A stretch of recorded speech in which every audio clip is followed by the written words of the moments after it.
Itu kalau berbicara seperti tadi mengeluarkan barang-barang gitu, itu kalau kita dari pandangan dampaknya seperti apa Mas kita melihat itu dari yang ketika kebakaran itu boleh tidak bolehnya bagi barang diselamatkan itu kan nanti takutnya kejadian justru orang yang menyelamatkan jadi korban. Iya. Sudah berapa persen akhir? Sebagian kalau memang pembakaran masih 20 hingga 30%. Contoh ada 8 kamar di rumah ada 3 kamar. Kamar yang pertama ini masih setengah dia bilang. Masih durasinya agak bisa. Kamar pertama yang terbakar, kamar lain kan masih bisa diselamatkan. Dengan ketentuan yang mengeluarkan barang-barang yang supaya jangan menjalan lebih hebat itu adalah pihak rumah sendiri. Kalau kita ketahui bahwa itu pihak rumah ya udah kita benarkan, tapi dengan catatan akses kita keluar masuk itu jangan dipergunakan mereka untuk menyelamatkan mengevakuasikan barang. Ini pintu jalan keluar satu. Nah, kita keluar masuk situ. Dia pun pemilik rumah keluar masuk situ. Sudah. Yang penting teknik kami sebelum pemadaman tetap kita lakukan pendinginan terhadap bangunan yang belum terbakar. Terkadang ini kamar lagi kita siram. Di ujung sana ada pintu. Karena suhu di sini sudah panas, pintu di sana dengan kursi sana akan menyala ya. Karena seperti saya bilang, oksigen sudah ada, bahan mudah terbakar sudah ada, sistem penjelaran panas ini lewat radiasi, penghantar panasnya. Berarti penyelamatan itu boleh, tetapi memang harus melihat kondisi. Jadi kalau misalnya kamar itu sudah mulai ada api yang muncul, itu tidak perlu diselamatkan lagi ya? Misalnya ini kamar, udah mulai nih api di dinding udah mulai, itu berarti sebaiknya di kamar itu gimana tuh? Kalau masih dalam satu rumah, ini kita lihat juga dulu kalau memang satu rumah misalnya dapur atau kamar, bisa selamatkan rumah itu. Tapi kalau ada tetangga rumah ini kita sudah melihat seperti contoh, ada beberapa contoh jarak antara rumah satu sama rumah kedua ini hanya sekitar 1 meter. Sedangkan bagian kamar di samping ini sudah terbakar. Nah, ini kami tetap pendinginan rumah kedua dulu. Nah, setelah itu baru ke dalam. Tapi kalau dia memang tidak ada ikatan dengan rumah-rumah lain, dia berdiri sendiri. Jarak rumah itu sekitar sampai 10 meter, kita tetap usahakan Pak pemadaman di rumah itu terus. Kamar ya kalau sudah semua kita basahkan dulu, yang belum basah. Tapi dengan catatan ini beton. Tapi kalau kayu, saya yakin kayu langsung. Ya, apalagi yang paling riskan adalah rumah kopel. Kopel lah yang dia cukup ganding itu. Itu akannya pasti ganding. Jadi ya mau kita harus menghancurkan rumah kedua ini. Plafon rumah kedua ini harus kita hancurkan untuk dibandingkan ruang kamar yang kedua ini. Karena umumnya kalau kebakaran terjadi, ini kan listrik. Instalasi listrik yang kurang baik atau mungkin ada penambahan yang tidak dilaporkan sehingga instalasi di atas bermasalah juga, jadi akan menjalar. Kalau listrik nggak padam itu tetap akan menjalar dan akan menjalar ke rumah ya, jangan ada pas-pasnya gitu. Jadi kita harap juga kepada masyarakat. Jadi contoh saya bilang, baru berkeluarga kita beli rumah kredit dari developer itu dengan kapasitas mungkin 6 ampere. 6 ampere. Pasang asli 2 biji masih sanggup. Bertambah rezeki lagi, beli TV, beli elektronika yang sudah banyak. Setiap kamar sudah ada AC dengan catatan dia penambahan harus lebih. Dia tidak prediksikan instalasi di atas tampung nggak, tanpa ada koordinasi sama PLN. Ingat, sekarang kejadian selama ini korsleting arus listrik kan yang disalahkan PLN ini. PLN hanya berwenang bertanggung jawab terhadap kawinan yang di depan. Untuk di dalam instalasi di rumah itu dia tidak bertanggung jawab. Itu dari kita semuanya. Karena itu yang tambah kita sama si tukang tambah 15 ampere apa 20 ampere LCD Sedangkan kita nggak koordinasi sama PNPL kan bisa bilang, Bapak kalau ada tambahan ini berarti instalasi data harus rombak, cari yang agak besar, betul lah. Memang nanti akan dibimbing sama PNPL tersebut. Cuma kadang-kadang kan orang ini tambah terus tanpa ada laporan, sehingga keterangan panas ada, konsoliasi ada, apakah akan muncul. Oke, Pak Yudi, satu lagi mungkin kita Damkar ini kan di Banda Aceh sebagai kota yang padat, kemudian kita mau tidak mau harus melintasi jalan raya nih, unit kita nih kan. Respon masyarakat saat ini terhadap mobil pemadam kebakaran yang melintasi jalan itu seperti apa Pak Yudi? Ini ada 50-50. Ada yang mengerti kira-kira jarak 50 meter dia sudah minggir. Ada memang nggak mau tahu, tetap dia di depan kita. Nah, kita mau ambil ke kiri, dia belok ke kiri. Seakan-akan kemungkinan begini, dia pun merasa agak bimbang, ini mau kemana? Seharusnya kalau sudah lampu, udah hidup, jaraknya kan nampak spion, suara keras marah-marah, ya udah dia cari jalan. Satu lagi, ada pengunjung karena tidak ingin macet, dia ngikor di belakang kita. Nah, terkadang kita di depan ada macet atau apa-apa, ngerem sehingga di belakang nabrak. Ya. Banyak kali saya lagi mumpung karena nggak mau terjebak macet, ngikor kemana. Tapi yang penting itulah di undang-undang nomor berapa, lupa di KUHP ada juga, itu armada yang diutamakan ada 7 armada ya, masuk ambulan, pengawalan, tolong kita berharap pada masyarakat kalau memang demikian sirine dan lampu sudah hidup semuanya, ya terhadap masyarakat ada rasa peduli lah, memberi jalan. Itu ada saudara kita yang di sana ketimpa musibah, ya supaya meringankan dia kita beri jalan akses. Kebetulan memang beberapa dari hampir 10 tahun lalu kita sudah koordinasi juga dari pihak kepolisian, kami PLN, kita ada juga channel radio kita sama mereka. Sekaligus saya pun anggota rapi, komunitas dan orali. Jadi kalau memang kalau sudah ada info, mereka sudah mencoba membuka akses jalan. Selama ini pun ada komunitas baru yang kami agak salut juga, itulah ERPA. ERPA sangat membantu selama ini.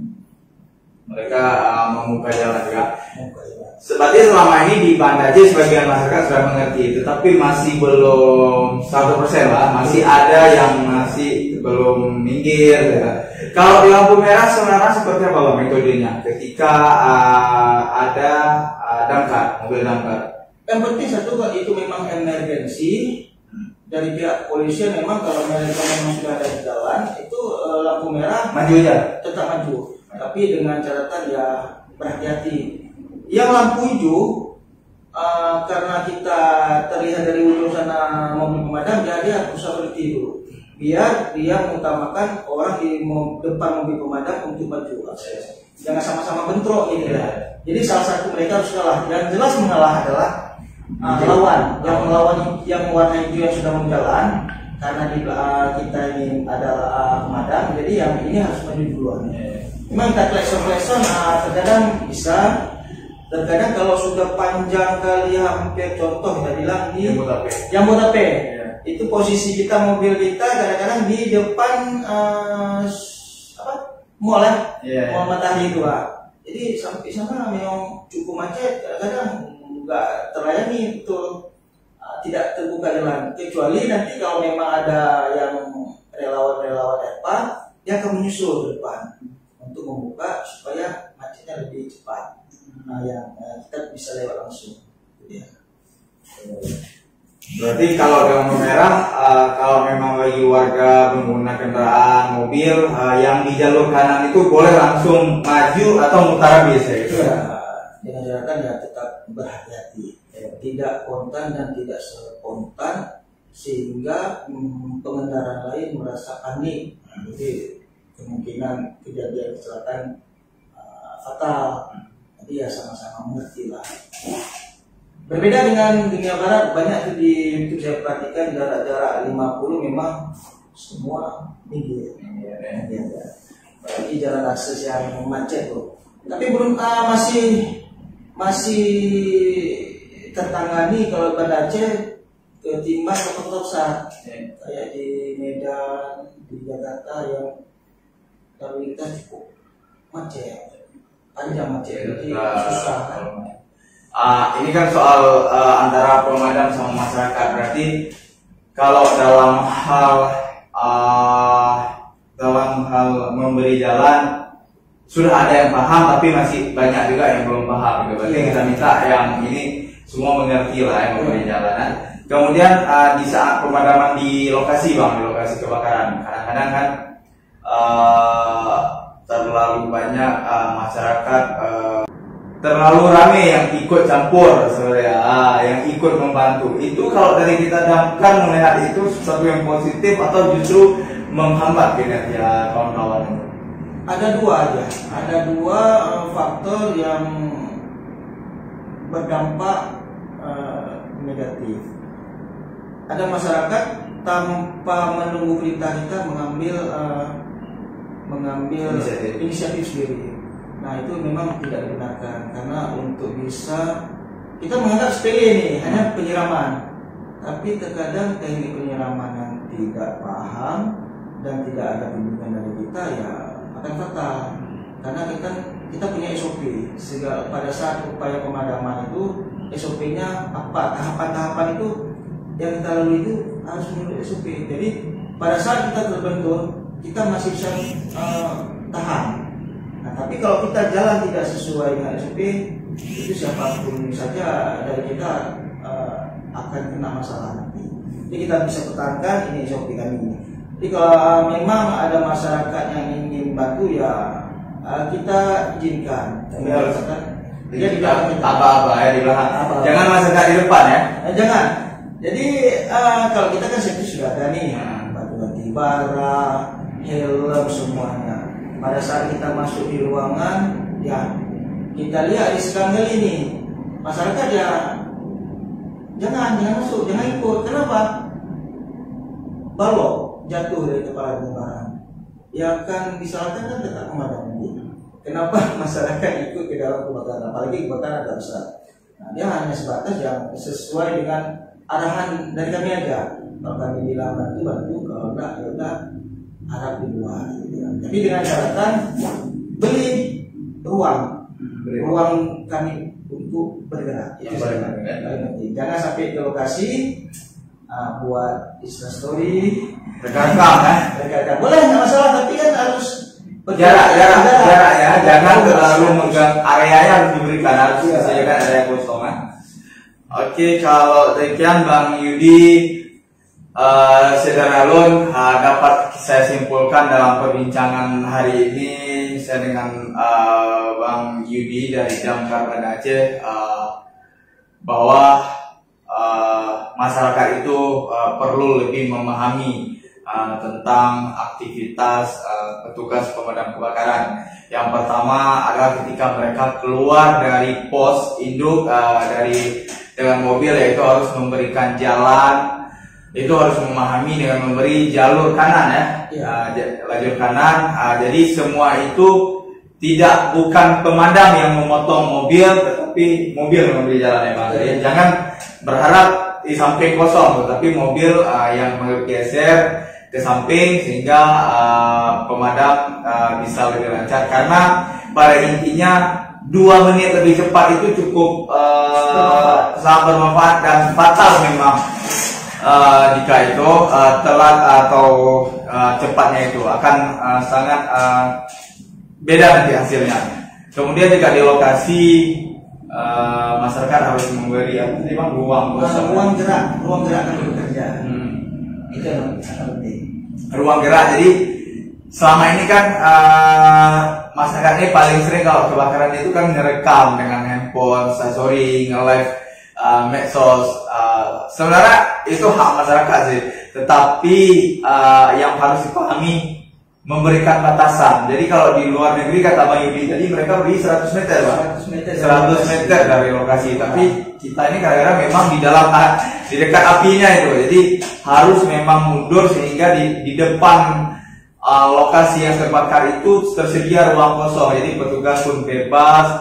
Apalagi kan selang-selang ini kan panjang, jadi memang butuh gerakan cepat. Luas lah gerakan cepat ya seperti itu. Itu tadi. Dan dari Bang Yudi juga mengatakan mengimbau kepada masyarakat tadi seberapapun kebakarannya secepat mungkin diberitahu kepada petugas, karena saya juga baru tahu ternyata di damkar ini juga punya SOP.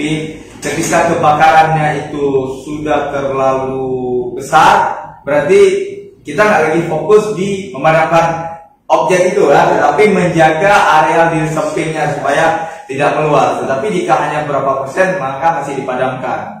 Jadi itu kepada pemilik rumah. Maka kalau saya sih mengimbau setiap kampung, setiap jurung itu punya hafal lah nomor emergency pemadam kebakarannya.